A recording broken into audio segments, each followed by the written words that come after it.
Voilà, on va faire un show pour débunker JPLT, d'accord?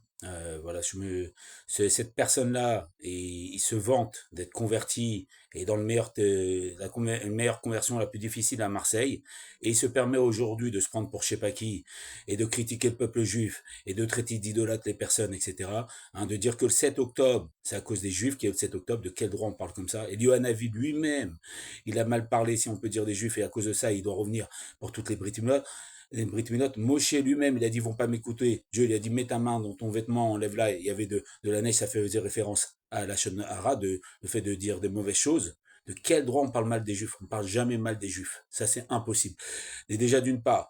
Et deuxièmement, il a dit ça. Alors, il croit pas au Zohar, monsieur. Il croit pas au Zohar. D'accord. Il dit que pour lui, le Zohar, c'est faux. Il n'existe pas. Il croit pas au Zohar. Alors que Rabbi Yosef Karo, c'est un élève du Harizal. Et le Harizal a confirmé que le Zohar, il est vrai.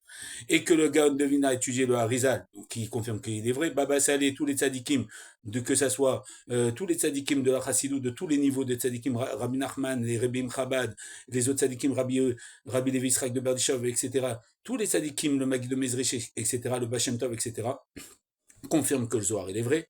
D'accord, Avovadia Youssef aussi confirme que le Zohar il est vrai. Donc j'ai eu son Rav au téléphone. Il m'a dit de parler en son nom. Rav Chaim Haddad, celui qui l'a converti à Marseille, d'accord, qui s'occupait de sa conversion à Marseille, d'accord. Il m'a dit que euh, si il aurait tenu ce discours que pour lui le Zohar c'est faux et que tout le monde sait, certes, lui il y croit pas et qu'il croit qu'au Rambam, jamais il aurait sa guéroute. N'oubliez pas, et jamais il aurait sa conversion. N'oubliez pas que quand on est sorti d'Égypte, on a pris des convertis, ça a été le RF Brave, et c'est eux qui ont fait le Vaudor. D'accord. Et de dire sur les juifs, les Chabad, que c'est des idolâtres, c'est sur les Gamrés.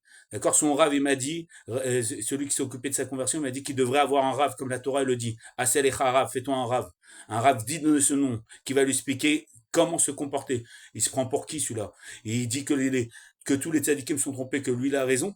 Hein, mais jamais il aurait sa guéroute, celui-là. Et il traite les Chabad d'idolâtres. Les Chabad, ils font Mifsaïm partout dans le monde. Ils s'occupent des Juifs partout dans le monde. Ils engendrent des Balchouva.